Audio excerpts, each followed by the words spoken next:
जैसे द्रोणाचार्य जी ने एकलव्य का अंगूठा काटा, वैसे ही आप पूरे देश का अंगूठा काटने में लगे हुए हो। आप जैसे ही जैसे द्रोणाचार्य जी ने एकलव्य का अंगूठा काटा, वैसे ही आप हिंदुस्तान के युवाओं का। सर एक बात और कहना चाहता हूं, अंगूठा कटवाने की बहुत बात कही गई। वैसे इतने अंगूठे कटे हैं पिछले 60-70 सालों में कि उन एकलव्यों से पूछ लिया जाए तो समझ में आ जाएगा। मगर जो लोग बहुत ज्ञान बघाड़ते हैं, मैं उनसे पूछना चाहता हूं, किसी ने महाभारत में पढ़ा है क्या कि मैकाले का ही थॉट पढ़े आ रहे हैं? मैं किसी के प्रति अपमान नहीं करना चाहता। 100 में 99 लोगों को यह नहीं पता कि वो किस चैप्टर में है। महाभारत के वन पर्व में है, जहां पर जब एकलव्य का वो पूरा विशेष नहीं जाता, जब द्रोणाचार्य उससे पूछते तुम अपना परिचय दो, तो कहता मैं मगध नरेश जरासंध के प्रधान सेनापति हिरण्यधनु का पुत्र Eklavya. He was the chief of the armed forces. तो इसलिए मैं कहना चाहता हूं, जब अगर आप हकीकत में देखेंगे तो समझ में आएगा। और मैं आज प्रधानमंत्री जी को धन्यवाद देना चाहूंगा। महोदय, ये जरासंध की सेना वो थी जो उस समय भारत की सबसे शक्तिशाली सेना थी, जिसके लिए कृष्ण जी भी एक बार छोड़े थे तो रणछोड़ नाम पड़ा था। अगर ट्राइबल उसका चीफ था, ये भी तो पूरी बात बताओ। और आज 5000 साल के बाद जब महामहिम राष्ट्रपति ट्राइबल समाज से हैं, तो पहली बार तीनों सेनाओं का सर्वोच्च अध्यक्ष एक बार पुनः ट्राइबल हुआ है। तो मुझे लगता है भारत की परंपरा को सही ढंग से समझने का एक अवसर मिला है। इसलिए मैं कहना चाहता हूं सभापति महोदय, बस 1-2 लाइन में समाप्त करता हूं।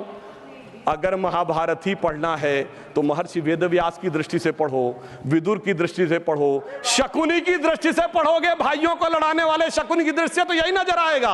मगर क्या बताएं सभापति महोदय, ये भाइयों में लड़ाने वाले शकुनी, भाइयों में लड़ाने वाले मंथरा की मनोवृत्ति इतनी व्याप्त हो गई है देश में कि आज इस देश को। और मैं एक पॉइंट और कहना चाहता हूं सर, कमिटेड जुडिशरी की तो बहुत बात की गई, पर इस देश में एक ऐसा उदाहरण भी हुआ है जब एक जज कांग्रेस का नेता रहने के बाद जज हो गया।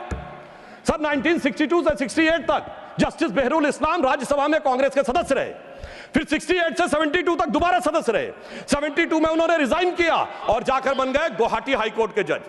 फिर वो वहां बने चीफ जस्टिस गुवाहाटी हाईकोर्ट में। उसके बाद महोदय उन्होंने रिजाइन किया और बरपेटा से कांग्रेस का टिकट मिला।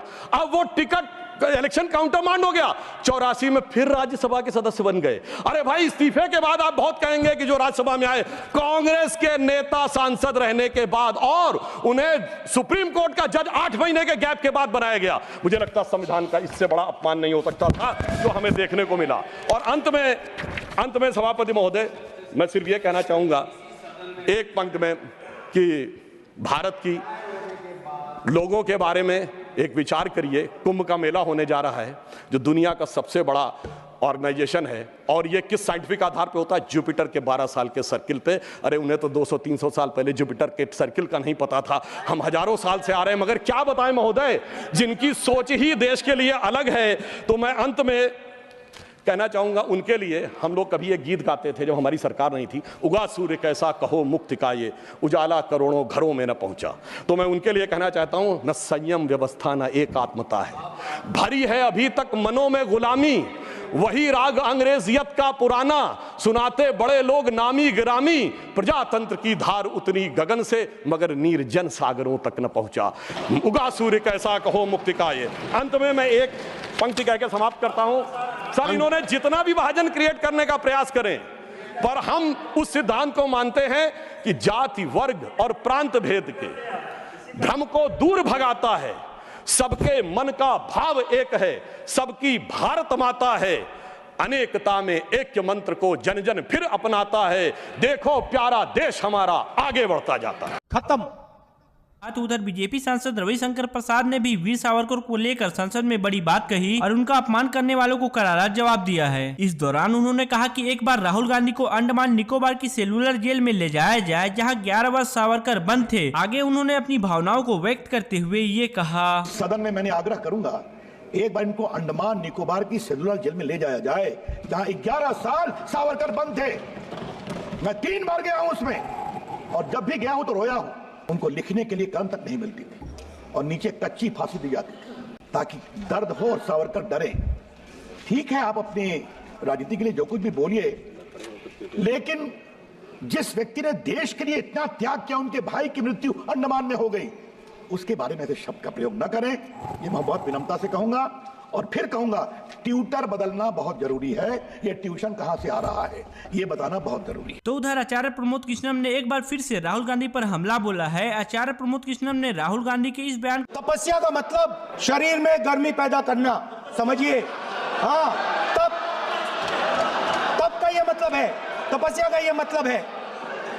का पलटवार करते हुए कहा कि अतृप्त आत्माओं को तपस्या में भी वास नजर आती है। तपस्या शरीर की गर्मी का नहीं, आध्यात्मिक और बौद्धिक और चिंतन का विषय है। तो वहीं कांग्रेस में उनके सहयोगी दल लगातार ईवीएम को लेकर सवाल उठा रहे हैं। इस बीच उमर अब्दुल्ला का बड़ा बयान सामने आया है। उन्होंने न्यूज एजेंसी पीटीआई से इस मुद्दे पर बात करते हुए कहा कि नतीजे उम्मीदों के अनुरूप नहीं हो तो केवल ईवीएम पर सवाल उठाना गलत है। आगे उन्होंने बात करते हुए कहा कि जब आपको संसद में 100 से अधिक सदस्य एक ही ईवीएम का उपयोग करके मिले हैं और आप इसे अपनी पार्टी की जीत के रूप में मनाते हैं, तो आप कुछ महीनों के बाद यह नहीं कह सकते कि हमें ईवीएम पसंद नहीं है, क्योंकि अब चुनाव नतीजे वैसे नहीं हैं जैसे हम चाहते हैं। इस बीच रूबिका लियाकत ने भी यह वीडियो क्लिप शेयर किया और लिखा कि ईवीएम पर विपक्षी पार्टियों के नेता उमर अब्दुल्ला को ही सुन लेते तो भला होगा। उन्होंने आगे सवाल करते हुए लिखा कि जीते तो हम और हारे तो ईवीएम कब तक चलेगा। वैसे उमर अब्दुल्ला के इस बयान के बाद टीएमसी सांसद अभिषेक बनर्जी ने भी ईवीएम के खिलाफ कांग्रेस पार्टी के आरोपों को सिरे से खारिज किया है। अभिषेक बनर्जी ने संसद भवन परिसर में मीडिया से बात करते हुए कहा कि जो लोग ईवीएम पर सवाल उठाते हैं, अगर उनके पास कुछ है तो उन्हें चुनाव आयोग के पास जाकर डेमो दिखाना चाहिए। अगर ईवीएम रेंडमाइजेशन के समय काम ठीक से किया गया है और बूथ में काम करने वाले लोग मॉक पोल और गिनती के दौरान जांच करते हैं, तो मुझे नहीं लगता कि इन आरोपों में कोई दम है। इस बीच उन्होंने स्पष्ट रूप से कहा कि अगर फिर भी किसी को लगता है कि ईवीएम को हैक किया जा सकता है, तो उन्हें चुनाव आयोग से मिलना चाहिए और बताना चाहिए कि ईवीएम को कैसे हैक किया जा सकता है। सिर्फ अनाप शनाप बयान देकर कुछ नहीं किया जा सकता